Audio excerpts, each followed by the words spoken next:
Hello, welcome back guys to my channel Best Speaker.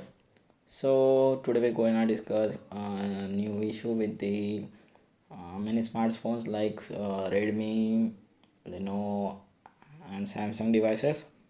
So the issue is people getting the GBoard full stop during typing. So here is the solution. There is an update on the GBoard, that's why this issue is occurring. So here is the simple steps.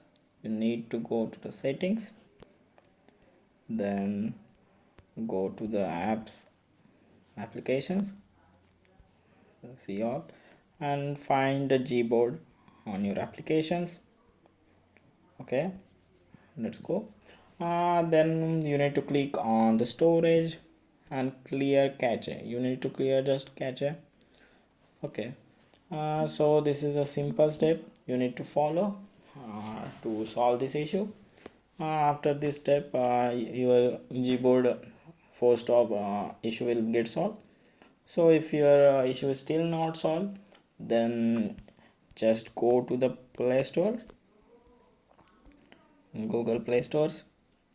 Okay, then click on the three lines and go to the My Apps and Games. Okay, so click on the installed applications on your devices, and then go to the find out the GBoard, and there is an update. You can see, click on that and just update your GBoard.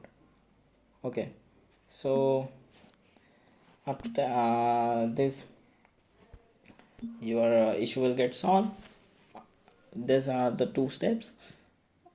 If these are the two procedure, you can follow any one of them. If your issue gets solved with first step, then you're good. Otherwise you can follow the second step as well. So thanks for the watching my video guys. We will see you in the next video. Subscribe my channel for the more new videos. Thank you very much.